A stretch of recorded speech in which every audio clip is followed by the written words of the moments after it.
Hello, everybody. It's Matthew Brand. Welcome to the Man Creek podcast. And today, well, honestly, the podcast is just a way for me to audio journal things that go through my head. But I like talking about relationships, money, cigars, sometimes trying new drinks. But the thing I'm kind of passionate the most about are stories, right? I would say stories and relationships, but I really love stories and kind of the art of storytelling and all that. I try to write. I'm not the greatest at it, but one of the things I want to talk about is agendas. And I know that word can be triggering because it's used as rhetoric, and even the word rhetoric is used as rhetoric, and even the word triggering is used as rhetoric. But when I say agendas today, what I'm really talking about is the reasons we tell the stories, right? What is the main reason people publish these things? And I think one is to kind of acknowledge something that's often not talked about, kind of hidden, not really acknowledged. So this can be like a lot of times with old school good journalism, right? Not the kind of sensationalized op-ed media we have today, right? Where people are just saying stuff that other people, they know their audience already agrees with. Bashing the other side. I'm talking about like really when we were pointing out problems that often aren't talked about. So one of the shows, all old books, kind of tended to do this, where it's like Tolstoy, Love and War, Oliver Twist. But I think one of the modern shows that does this the most and really greatly is The Boondocks. And even though it hasn't been out for a while, I mean, I really think it was just an amazing show. And it really pointed out a lot of the modern day things, not only just in black culture, but that's going on in the world today that we often don't acknowledge. Whew. This is my like I don't know how many times recording this thought because I want as it's flowing through my head, I'm trying to get my thoughts straight. But don't expect any type of refinement. The second kind, I believe, is when people are talking about, uh, or I'm sorry, the second kind of agenda is when you're bringing common culture to the forefront, where you're telling the stories of today. This can be sitcoms. This can be like common story tropes and stuff like that. Even romance and they'll say exotic novels.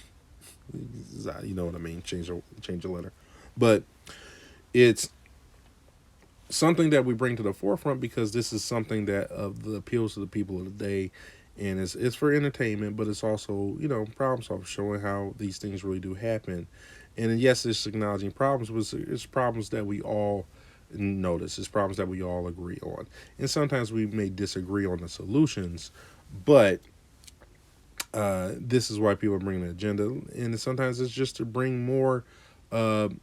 I don't want to say inclusive is the wrong word, but acknowledgement to something that we all see and we all talk about. Like, let's say back in the 90s, there were a lot of black sitcoms that came up, and they had black middle class sitcoms, and they had black upper class sitcoms and black business owner sitcoms. Like, these are very important for those time periods. And even today, we had Modern Families, and you had, the step families, like the Brady Bunch, Step by Step, and you had, things with fathers raising children, like Full House and stuff like that. So those are things that go on, and there is something to be said about seeing them on screen, but they are all going through all pretty much the same problems and the same tropes. Only thing that's changing is the setup. So then after that, you have the what would I call it? The projection. Like, what would the world be like if blank, right? So in the future, you have a lot of futures, or you have a lot of dystopians, or you have like, oh, if the world was just a little bit different, if the coin flipped just the other way at one time, if this type of government took over, if that type of government took over, if what would happen if blank, and because it's not necessarily acknowledgement always of a current problem, but it's acknowledgement of like a potential problem, right? So this is this is something that I really like to think about, sometimes. But when you have these future things. So sometimes not even futuristic. Sometimes just like alternative world or dimension or whatever. But if things were different, my annoyance sometimes, and this is not to sound political again, because like I know the word agenda is sometimes political, but it sometimes does fit into this category. Is that these characters in some of the more very current shows are more utopian than the setting. So the setting relies this typical trope, right? Bad guys trying to take over the world, or you know, evil people trying to find this magic MacGuffin of some sort, whatever the case may be. This is what a lot of people are. I don't want to say acknowledging. Excuse me. What they're projecting in their stories, like, oh, there's not bad people; they're just misunderstood. And in trying to record this before, I kept getting kind of long winded with this, but we've seen it. We all have noticed it, right? You know, but I've also noticed that it's not really happening with the men. It's just more happening with the women. The man can be evil. The man can be creepy. Man can have bad intentions, or they can be weak or useless.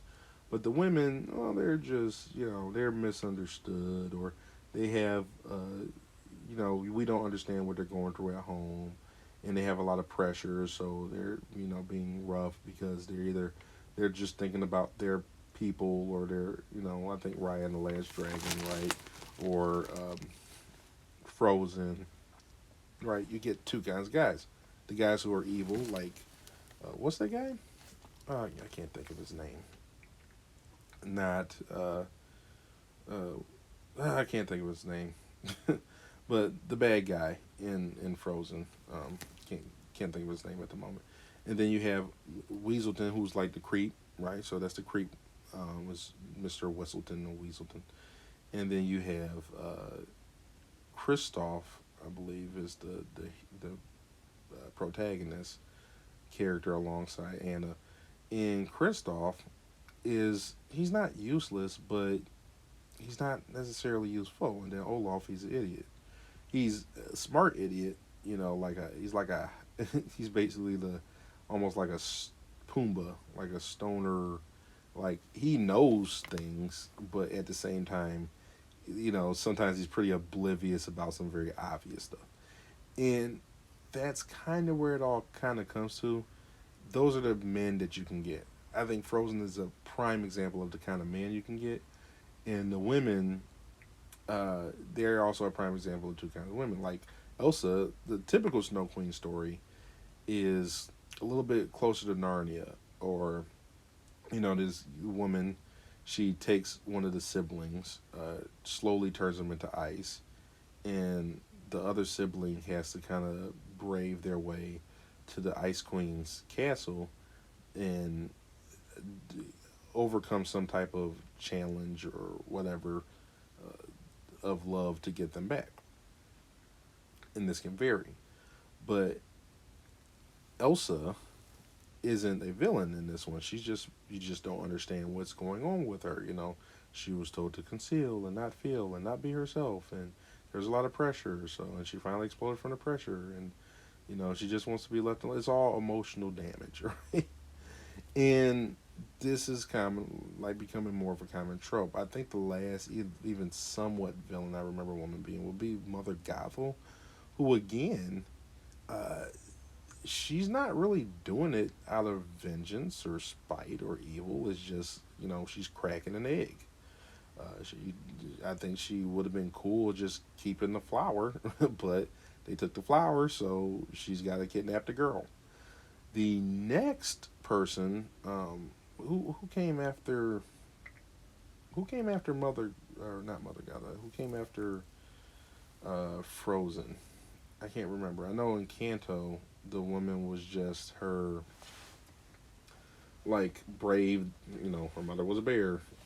In Kanto, the woman was, what was it, the grandma? This is a spoiler, but it's not really a spoiler. You can kind of tell from the beginning of the movie. The grandma's holding on too tight, so it's causing the house to fall apart. So it's not really a villain.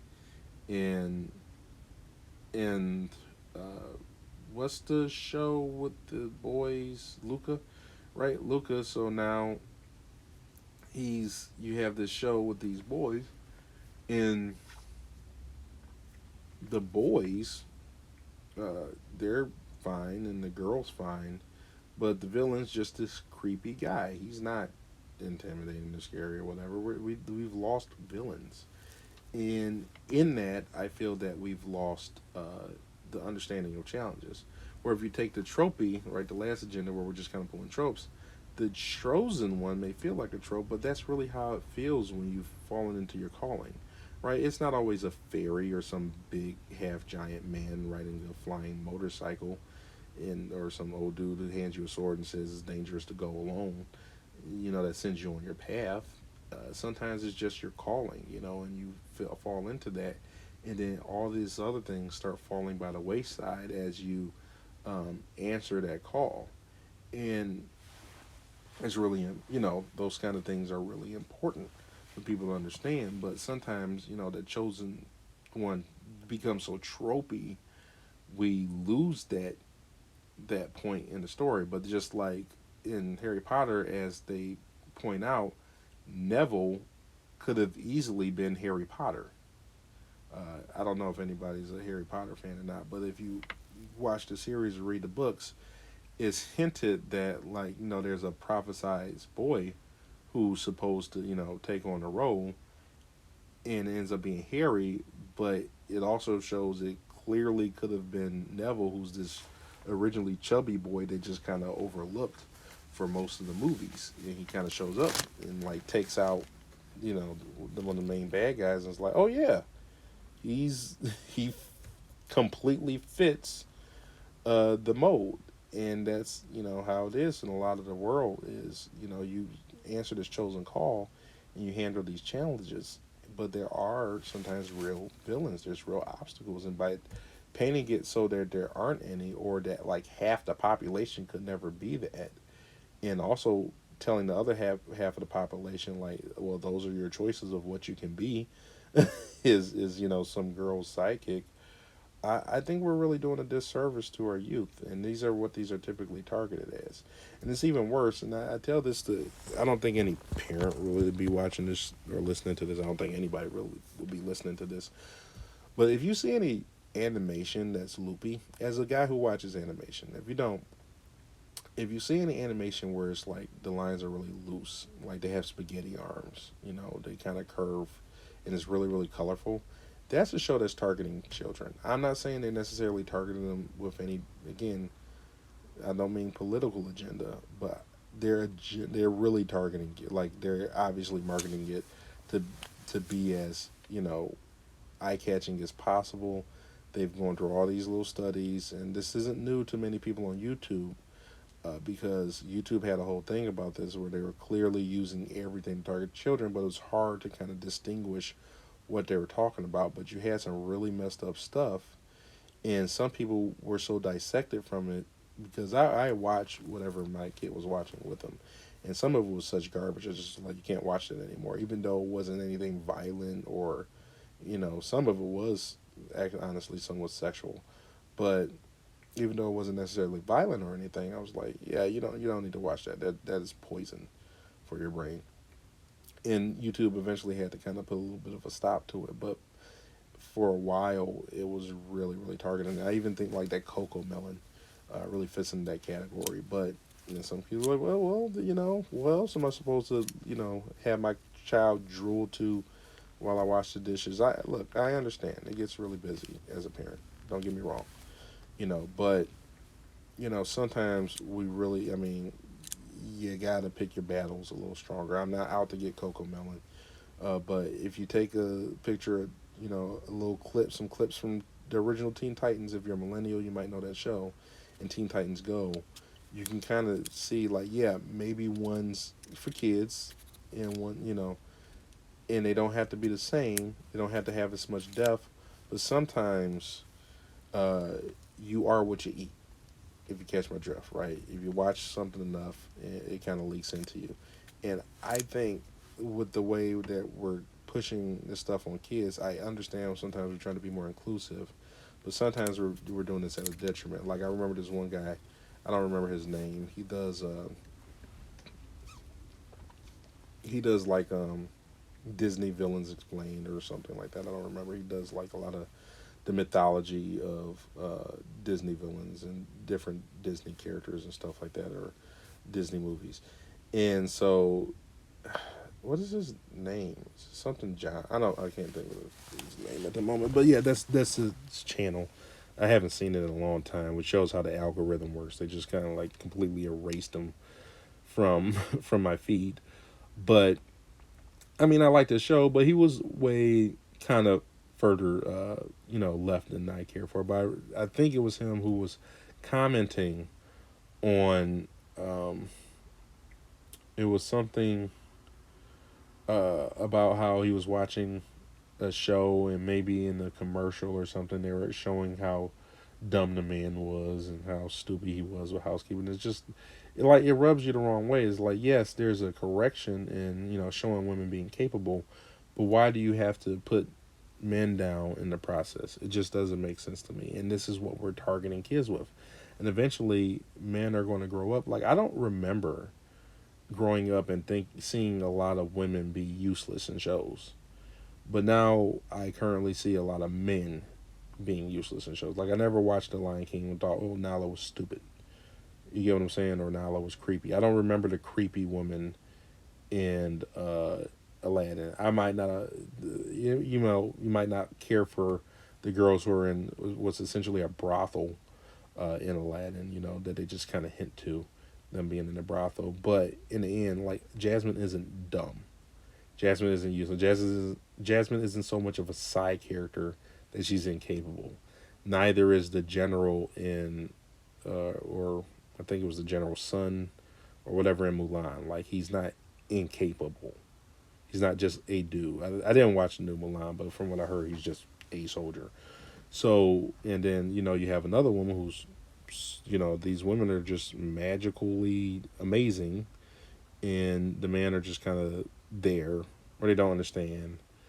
This is going a bit too far, in my opinion, with this projection. But you let me know what you think. If you've suffered my voice for this long, you let me know what you think, if there's a comment or something on what you're listening to.